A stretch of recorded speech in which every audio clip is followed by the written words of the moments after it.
Friends, welcome to my YouTube channel UGC Khabri. UGC की हर बात कोमल मैम के साथ।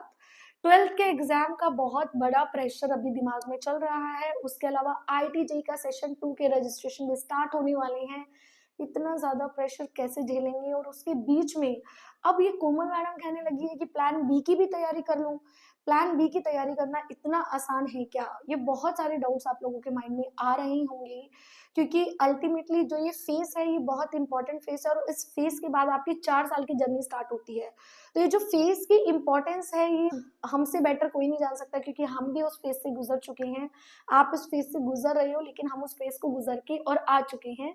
तो इसलिए हम कहते हैं अपने एक्सपीरियंस के साथ कि अगर आपको कहीं पे भी ऐसा लग रहा है, क्योंकि मैंने एक वीडियो बनाया था रियलिटी ऑफ आईआईटी जेईई कि कितने number of students IIT JEE के थ्रू एनरोल करते हैं, उनका रेशो क्या है, कितने अप्लाई करते हैं।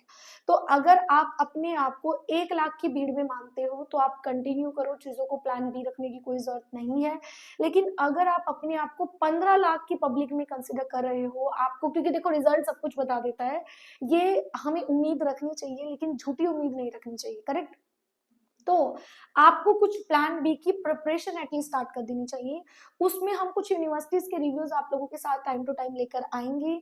आज मैं जो भी स्टूडेंट जेई की प्रिपरेशन कर रहे हैं उसमें एसआरएम यूनिवर्सिटी बहुत फेमस यूनिवर्सिटी है, जो बच्चों के बीच में ऐसे गूंजती है कि ये यूनिवर्सिटी का क्या प्रोफाइल है, रियलिटी क्या है इस यूनिवर्सिटी की। इस यूनिवर्सिटी को एडमिशन लेने से पहले आपको ये वीडियो पूरा देखना होगा, क्योंकि मैं इस यूनिवर्सिटी के प्रॉस प्लस कॉन्स दोनों आपको बताने वाली हूँ, so that you have to know कि जहाँ पे आप जा रहे हो अल्टीमेटली वहां पे आपको क्या अच्छा मिलेगा और क्या बुरा मिलेगा, ठीक है? एंड इन दिस पार्ट अगर आपको यूनिवर्सिटी से रिलेटेड या किसी भी जनरल काउंसलिंग से रिलेटेड कोई हेल्प चाहिए तो आप व्हाट्सएप पे कांटेक्ट कर सकते हो, गूगल फॉर्म फिल कर सकते हो, डायरेक्ट हमारे इंस्टाग्राम से कनेक्ट कर सकते हो for more updated videos, right?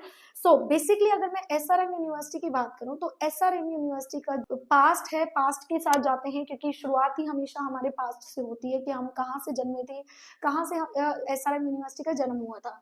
1969 में जो एसआरएम यूनिवर्सिटी थी वो एक प्राइमरी स्कूल के नाम से जाना जाता था। 1984 में एसआरएम यूनिवर्सिटी नहीं थी, वो एसआरएम कॉलेज पोल टेक्निकल कॉलेजेस के नाम से वहां पे फेमस हुआ था। 2000 में यूनिवर्सिटी का अप्रूवल मिला था एसआरएम यूनिवर्सिटी को, राइट? तो उसके बाद एसआरएम कॉलेज एसआरएम यूनिवर्सिटी के अंदर कन्वर्ट हो गया था। आज की मैं बात करती हूँ तो 7 कैंपस इसके हैं। गाजियाबाद में है एसआरएम, दिल्ली में है, ठीक है? लेकिन केटीआर कैंपस जो है वो बहुत ज्यादा फेमस कैंपस है, जो बच्चों के बीच में बहुत ज्यादा पॉपुलर कैंपस है, ठीक है?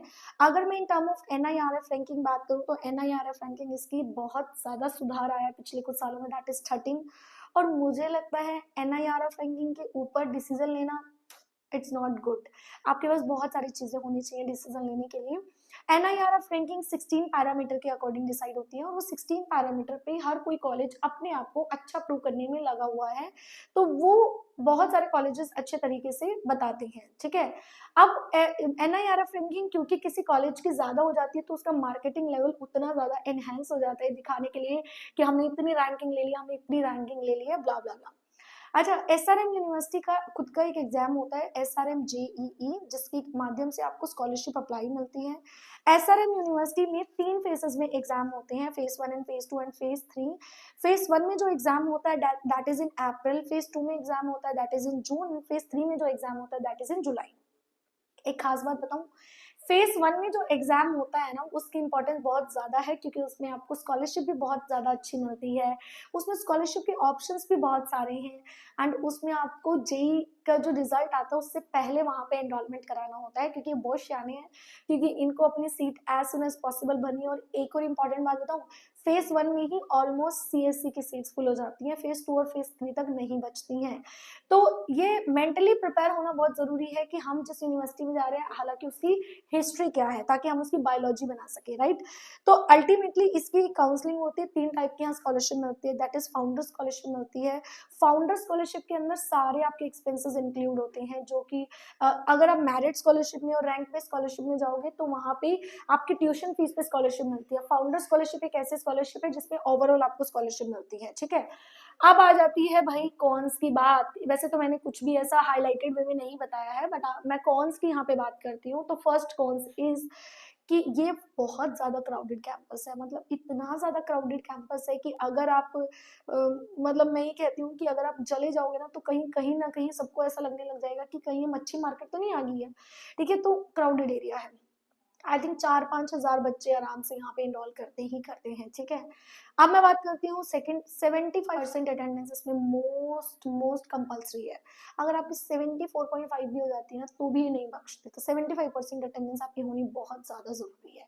तो अगर फिर भी आपको एक प्रॉपर काउंसलिंग चाहिए for SRM any type off campus, तो आज ही ले लो, आज ही सीट बुक कर लो, आज ही कहीं पे अपनी चीजें फिक्स कर लो। बुकिंग नहीं करनी तो उसके हिसाब से थोड़ी R&D कर लो, जो करना है भाई कुछ ही दिनों में कर लो, क्योंकि एक बार मार्च शुरू हो गया ना फिर आपके पास सोचने का टाइम एटलीस्ट नहीं मिलेगा। आपका मार्च पूरा का पूरा एग्जाम में जाएगा और अप्रैल में आपका जेई का एग्जाम है। तो थोड़ा सा R&D अभी करनी स्टार्ट कर दो। अगर उसमें आपको हमसे कोई भी हेल्प चाहिए तो आप हमारे किसी भी नंबर पे कांटेक्ट करके हमसे कांटेक्ट कर सकते हैं। इस वीडियो को अपने हर फ्रेंड के साथ शेयर कर दो ताकि उनको कुछ हेल्प हो सके। Thank you so much, bye bye.